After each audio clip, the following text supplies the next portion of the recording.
চমৎকার দুটি সেটিংস।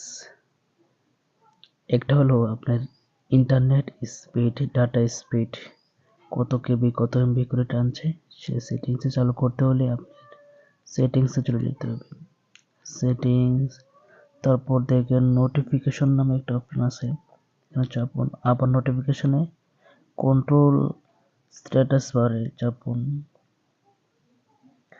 দেখেন শো কানেকশন স্পিড, এই অপশনটা অফ থাকলে আপনি অন করে দিন, তখন আপনার নেটওয়ার্ক স্পিড দেখাবে কত করে টানছে।